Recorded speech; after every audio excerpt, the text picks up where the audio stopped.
Shock. Oh, he took the queen, and Sardoche loses the queen. Benji is so confused. He's smiling. Oh, Sardoche! No, the tragedy. Not the queen. Oh my gosh. Benji is smiling. Sardoche is melting.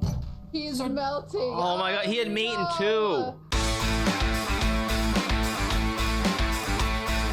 So this was a game between Benjyfishy, Sardoche, final match in group A, I believe it was. I could be wrong, it's group A or group D, but final match between them. And so let's go through the game. So knight f3 is played. They were the two leaders, both on 4 points, having won all 4 of their games. So d5, d4, knight f6, c4, c6, bishop g5. Now again, Sardoche plays the Slav. Apparently he said in the post-game interview this is his first time playing it. So I understand the reason that he played it. That being said, I think it's probably not my preferred method. If you want to meet like d4 c4, you want to meet the English, I get the point behind stopping c4. At the same time, I really do believe that something like pawn to e6, playing the queen's gambit, is a little bit easier to play, or something along the lines of like a bishop f5 and knight c6 sort of setup. But generally speaking, I feel like Sardoche should look more into e6 as opposed to c6. I think it's a little bit hard to play, as we'll see in the game, because even though this is theory, this is well known, you end up in a position where your light square bishop can become very misplaced. It's behind this big pawn wall. It doesn't get out early. Like theoretically, if you get, say, just as an example, something like this, your bishop is outside of the pawn chain, you see, so it's completely outside, so it has all sorts of scope from potentially h5, g6, and g4. All 3 of these squares give maximum scope. Whereas when you play e6 on move 3, what happens is you end up in this spot where it's definitely playable, but you'll notice one difference.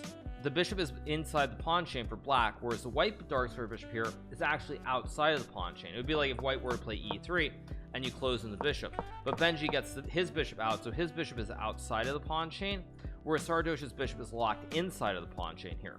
So it's actually very tricky to play. So bishop e7 is played here, bishop d3, castles, knight d7, knight c3. And the reason that I really don't like this opening choice from Sardoche is specifically because the problem is after pawn takes, bishop takes b5, you end up in a situation where basically black is fine here, but knowing that you have to play like bishop b7 and I'll just make some random moves like a6, rook e1, knowing that this is how you activate the bishop is through pushing these pawns on the queen side, it's very difficult to play. It's not what I would say realistic, perhaps. And as an intermediate, like as an intermediate, it's not something that I would expect people to understand, because it's very much about the pawn pushes.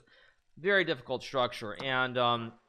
And so because of that, like, that's why I'm not a fan of this opening, because even though this is completely playable, you have to know the idea of taking and go you have to know the idea of taking on c4 and going b5 and bishop b7. Hammer tried to watch this, but it was too fast to comment on. Okay, knight c3, a6, b3, h6, bishop h4, b5. Again, I like the first of all, big shout out to Benji playing b3, saving the center, so now if black takes, you can just take back with the pawn towards the center. But then secondly, the fact that, you know, Sardoche plays a6, b5, again, good understanding of what he wants to do, but look at these pawns. They're all in the light squares and they're not really going anywhere here. So you see all these black pawns are on the light squares, but the bishop is hemmed in behind them. So unless you can push either e5 or c5, you're really struggling at this point. Thank you to Plague Champ for the 2 months and Max Mastermind for the 6. Thank you so much. But basically it's just very hard to play. So c5, rook e8, knight e2, and now knight e4. I love this move. Now, one basic rule, and I think Sardoche, even if he can't really implement this, it's really important to keep in mind, which is that when the position is closed like this, you can very clearly tell black's pieces are a little bit cramped. White very clearly has much more space with this pawn chain. When your opponent has more space, what are you looking for? What you're looking for is 2 things. Either you're looking for pawn breaks, like a move like e5 here, to open up the diagonal, maybe get the pawn to e4, for example, where you've opened the diagonal and you have a lot more space now for your pieces to come into the game. So that's the first thing that I would say that's really, really important. And the second thing as well is if you cannot play pawn breaks, what you should do is you should try to exchange pieces. So I really like knight to e4 to force an exchange of pieces. When you're behind, you have less space. Exchange the pieces or play for pawn breaks. Whoa! Thank you to Chess for the raid with 12,437 people. Thank you so much to Chess for the raid. Really appreciate it. Those of you guys who are coming from chess.com, we are here going over the games between Benjyfishy and Sardoche. And then I'll be playing in the G Fuel Arena Kings, so that's going to be coming up as well. Make sure to use the !G Fuel command. You can check it out. But we're going to be going over these games. Now we have competitive with the G Fuel Arena Kings coming up in about 20 minutes from now. So a lot of stuff going on today. Big shout out to everyone who was watching the broadcast today. Big shout out to Robert Hess and Cutie Cinderella for holding down the fort and doing commentary. I really enjoyed it. So big shout out to both of them. In the meantime, we'll keep going along with all of our commentary. Okay, so 92 94, bishop e7, queen e7, rook c1. Again, good moves by both sides. Now the problem, again, not problem, but what you need to look for if you're black here is look at the problems. You basically have one major problem. Your bishop, it's behind all these pawns on light squares. So because of that, it's really hard to get into the game. So you know, you could theoretically play a5, try to bring it down this diagonal. Let me just make a couple random moves. You get something like this, you can get rid of your bishop on a nice diagonal. If you don't do that, the only other way really is to try to get it on this diagonal. So what I would have recommended to Sardoche is, again, when you get a structure like this where you have opposing kind of sort of pawn chains, is you look to break in the center. So this is always the move that you want to play is e5. So if white takes, you can recapture the pawn on c5 here. And if you can do this, you free your bishop. Your bishop's gonna have a ton of space on this diagonal as well. So what I would have said is that probably e5 is important. Instead he goes knight f6. Now Benji plays knight f4. Good move, although knight e5 is even better because you hit the pawn on c6, and now you can push this knight out of e4, because if you move the bishop to like d7, I go f3, and your knight really starts getting pushed back. I can even in fact push your knight further back and just take all the space. No break in the center. My knight is preventing it. You can maybe try a5, but at the very least, if you go a4, I ignore it, and we end up with a position where everything is closed, and white can play in for the center with e4. You can go rook h1, knight g3, g5, and black is basically lost here. So really important. So knight f4 instead is played. a5, a4, b4, knight e5, b4. Very good move by Sardoche, understanding that he can plop the knight and create a bastion here on c3. So knight e5, bishop b7, f3, knight c3, queen d2, knight d7, knight to e2. Very good move here. They trade. Important move by Benji too, because this knight is planted by the pawn. It's an outpost, so you really do need to get rid of this knight. So knight e2 is a great move. They trade, takes, all good. Rook a7. Now again, what is the problem in this position? Look at the light square bishop. It's behind this huge pawn wall, and you also cannot even get rid of it because I'm guarding a6 with the queen and the bishop. So I really like rook a7 by Sardoche. Not the best move, but I like the idea of understanding you want to go here and get rid of this abysmal bishop that's like really bad here. That being said, what I would have recommended is slightly better is to play a move like f6 and try to break it open. So on pawn takes, queen takes, you can now start to play for e5 or d4 and really release your bishop to come back on the other diagonal. So I would have really liked to see Sardoche play this. Instead he goes here. It's fine. f4, f5, trade, g6. Now again, very difficult position to see this move, but bishop c8 is the best. One thing you'll notice here is that you look at these pawns. There's a connected pawn chain for white. So when you go f5, the idea of trying to play f6 is very logical to attack, but now that there's no pawn chain, you should also always be aware of what's going on here in the center, and that's why you can play bishop to c8 here to attack the rook. Rook comes back, you just take the pawn, and if the rook goes over to the king side, there's a very dastard trick here, or very not dastard, sorry, very unusual trick where you go g6 here, attack the rook. Rook can't go to h4 because your queen captures, can't go to h3 either because your bishop captures. So the only move here is to play rook takes pawn, and now you can be very mean and play queen to g5 here, and you'll notice the pawn supports, king covers these two squares, so you can't go up to h7 or h8, you can't go to h5 because I take, you go to h4, I take, and if you go to h3, I take with my bishop. So you end up in a spot where your rook actually just gets trapped on the rim and you lose your rook altogether. So bishop c8 would have been winning. Very tough move to find. So I understand why he plays g6, rook f3, queen e5, rook f1, and now rook f8. Better move here again would have been bishop to c8 because your rook holds the pawn on f7 from the side. And if white tries queen f2, now you go bishop e6 and your bishop holds the pawn, and everything kind of sort of functions and holds everything together for black at this point. Now again, it's very complicated, very tricky, but black is better there. So instead rook f8. Now Benji plays bishop g6. Phenomenal move. Understand that black cannot take because then you take the rook, and on king g7 you go rook 1 to f7. You create the checkmate with the rook bros on the stack here. So instead Sardoche finds bishop a6. Very good move. Queen f2. Now one thing that I think is really hard is backwards bishop moves and backwards knight moves. And I would say bishop d3 is a very unusual move to be played here. It's very hard to see it, frankly. However, if Benji had seen it, he would have just been up a pawn here and close to winning, simply because black is lacking coverage in front of his king. There's no pawn on the g file, so your king is wide open to checks on the g file, and even the h file potentially, because you don't have a support like a pawn on g7 to support h6. Instead, queen f2 is played, takes, queen e7, bishop h5. And now what I would have said here for Benji is bishop c2 or bishop d3 make a lot more sense, because the bishop on h5 really it only functions to target the pawn on f7, whereas if you put the pawn bishop to c2, you can now line up a trick with a checkmate where you put the queen and the bishop on a long battery, as well as keeping the idea of rook g3 still alive, along with like queen f4. So for example, say black was like rook c7, you can now go rook g3, king h8, and queen f4. You don't even have to go queen f5 to create the battery, but you can also go here, and you'll see like everything is lining up towards where the black king is on h8, and you're really it's really hard to defend. This position actually is just winning for white. So bishop h5 is played. Now rook queen takes c5, and this is a big mistake, because after queen takes c5, what happens here is now white goes rook g3, king h8, queen f6, king h7, and queen g7. And this leads to a victory for Benjyfishy here, with basically the queen and the rook creating the checkmate.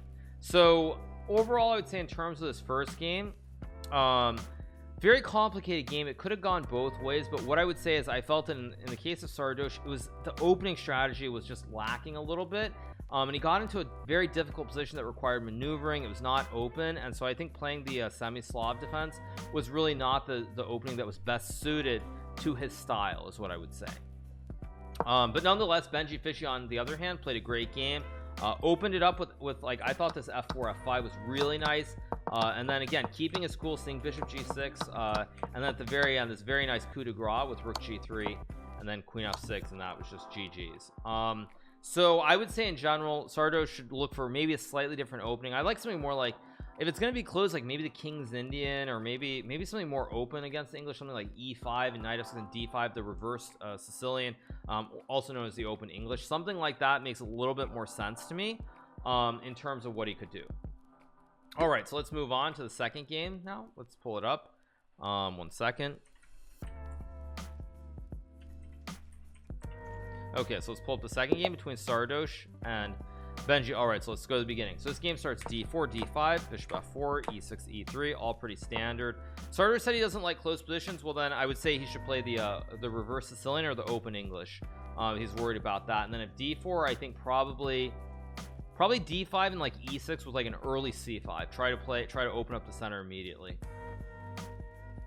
So that's what I would recommend. Knight f3, bishop d6, bishop g3, b6, knight bd2, bishop a6, c4. Again, not a great move by Benji here, and the reason this isn't great is white can actually trade and go pawn to c4, and there's a very nasty trick where if black, let's just say, just takes the pawn, you go queen a4 check, hitting the king and the knight and winning the knight on the next move. Instead he goes c4, fine, bishop b3, fine, castles here, all pretty reasonable. I like bishop h4, recreate the pin, bishop e7, castles, knight c6, knight e5. Maybe not the best move, but not terrible either. And now here Benji blunders with queen c7, and it's really important to note that when pieces end up on random squares, especially in like a set system like the London, if a bishop ends up magically sort of on a6 instead of b7 where it normally goes, you should always try to be aware of that and think like, is something slightly different than where it should be, and see if there's some way that you can capitalize on that. I think that's really important to keep in mind. So here Sardoche plays bishop g3. By the way, not a bad move.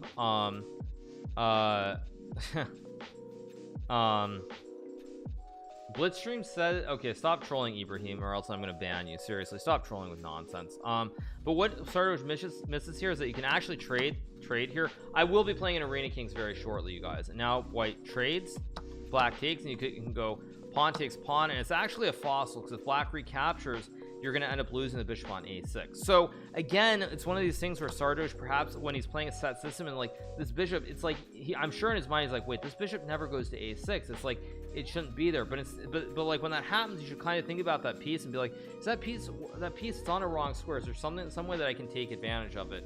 I think that's really important. So bishop g3, bishop d6, knight d to f3. I don't know what you guys are saying about Blitzstream. I'm kind of confused as to what's going on. D takes c4, knight takes c4, bishop g3 takes, and now rook a to d8. Bishop to e2 is played here. Again, very good moves by Benji. Clean development in the center of the board, just bringing everything in. So bishop e2, e5. And now this is a mistake by Benji. What Benji should have done here was he should have taken the pawn on d4, and after pawn takes, you can now play bishop takes c4, bishop takes c4, and now knight takes d4. And it's actually very strong because if white recaptures the knight, you recapture the bishop, and now white can no longer save the knight, because if you move it, you lose your queen, and otherwise black is going to take it since he's attacking with the queen and the rook here. So this would have been very good. Instead, Benji plays e5. Not a terrible move, by the way. I like the idea to try and open up the center. So now here, Sardoche takes. They trade. He takes, knight c6. And now here, actually, there's one important point. So here, Benji takes, but he could have gone pawn to d3, which attacks the queen here. And not only does it attack the queen, but it's supported by the rook. And third, white cannot move the queen. Like, white would love to go here and prevent you from capturing, but then you lose your queen. So you would actually have to move your queen here, and now after queen takes pawn, white is still better after knight d4 because he can go rook to d1 and capture the pawn on d3 next move. But it's still the game goes on. So instead he takes knight d4, queen b7, rook fd1, rook d7, pretty good stuff. Both players double their rooks on sort of the semi-open d file here. We have a big bro lift going on. Knight e4, queen e1, all good. f3, great move by Sardoche to play e4 and g4 here. So queen to a6, knight to c6, everybody trades. Queen a2, queen d8, king h7, knight e7. Really good stuff, I would say, from Sardoche. Creates this amazing checkmating pattern with the queen and the knight. I mean, again, I know I'm going a little bit fast, but there's not much for me to say about most of these moves. I think both players are playing this very good. The pin on c6. What pin on c6? Oh, sorry. Oh, right. Oh, sorry. I missed one thing. Right. So here, Sardoche actually could have played rook a to c1. Very difficult move to see because you create a pin towards the knight on c6. And if black was rook d6, you actually... Wait, no, you can't take with a knight because then black will take. Maybe queen c4, queen b5. Okay, Engine is not really clear, but queen c4 is very strong. You over attack the knight here with 1, 2, 3. Black is only defending with 2, the queen and the rook here on c7 and d6. So he misses that, but nonetheless, pretty good stuff from both players. Very little to complain about. Knight c6 is a fantastic move with this knight e7 idea, and I think at this point it's very difficult for black to play. What Benji has to play here is either pawn to f6 or pawn to f5. Now, I personally prefer pawn to f5 for two reasons. First of all, it's a very sneaky move, but then secondly, by pushing the pawn to f5, you prevent any tricks with like a queen d3 and a check on this diagonal towards where your king is, since the pawn is in the way. So that's the first thing I would say. And the second thing, the reason I said sneaky is because as white, you're like, oh, well, first of all, if you use your time, you see that the checkmate is covered by the queen on a2, but you're like, oh, free pawn, I'll take it. The only problem is now black goes queen b1 and creates a classic right triangle, and you hit the king and the knight, and you win the game, and that's all she wrote. So I would prefer f5, but black basically has to play f5 or f6 to stop checkmate. There is one other way to stop checkmate, which is you can play queen to b1 check, king to h2, and now h5 here, but this actually fails because now white goes queen g8, king h6, and now queen takes f7 here, and knight f5 is coming. The queen guards the knight, and there's going to be all kinds of problems with the checkmate on g7. Secondly, you can't go check because then black can now swing his queen back and stop the whole checkmate. So queen b1 is also move. f6 is probably the best move though. Instead, Benji goes h5. Logical move, by the way, if you don't see f6, to sort of create lift for your king and avoid the checkmate. And now here, Sardoche plays queen g8. Benji goes king h6. Sardoche goes queen takes f7. And does a classic Botez gambit and loses the game after Benji takes. And the reason this is so tragic for Sardoche is because at this point he was 2 moves away from checkmate. If Sardoche goes queen to h8 check, king can't go over, knight holds the square. King can't go back because obviously it's in check. So the king has to go to g5 here, and now white just very quietly takes the pawn on g7 and it's checkmate. King cannot go to any of these 3 squares, it's covered by the queen. Can't go to f5, it's covered by the knight. Can't go to h4, covered by the pawn. So this is a clean checkmate here. So very tragic for Sardoche that after king h6 he plays queen f7, and Benji, to his credit, sees that the queen is hanging and just takes it, and Sardoche resigns. And very, very difficult. I mean, for Sardoche certainly, because in the second game it seemed like he played really well. He spotted the tactic with knight c6 and knight e7, and got a great position. Was 2 moves from checkmate and winning the game. So really, really unfortunate for Sardoche. And the other thing I would say is, again, this shows why puzzles, they are really useful, but when you do puzzles and then you basically have puzzles happen in games, it's not always the same thing, because Sardoche is about 1850, I think, at puzzles. He's done puzzles tactics, and so you kind of expect him to spot it, but in a game, the pressure, just worrying about all different moves, it's quite a bit different than puzzles, so it's important to keep in mind. But overall, I thought Sardoche played well. Again, I would reiterate what I've said about Sardoche before. There are 3 things. First of all, I think his opening with black was not great. I think he got a position that was very close. It didn't really, I think, suit his style. So I think that's the first thing. I think he needs to pick a better black opening against d4 or c4. That's the first thing. Second thing is that I think Sardoche, he really needs to sort of relax, try to stay as calm as he can. I feel like the nerves are getting the better of him. Now, it's easier said than done, obviously, when you're like, oh, just calm down, don't get nervous. But I think he really should try to stay as calm as he can, because that's going to be really important in the knockout stage. And then the third thing, and this is probably the most critical thing that Sardoche needs to do, is that he needs to not play for 13 hours before the games. Now, playing games trying to improve is very important, but I think at this stage you could see that he was very exhausted, because I think at this point today, Sardoche is like, he was not expecting such a very difficult game that was like so up and down all over the place. And I think in this situation, because of that, he was sort of low on energy. I think he was running out of energy by the end because he had been playing chess for so many hours. So I think if he plays like 1 or 2 hours, tries to stay calm, maybe does some puzzles for an hour, but keep it, I would say definitely keep it less than 5 hours before the next match. Try to keep it to like 3 or 4 hours, and be relatively fresh.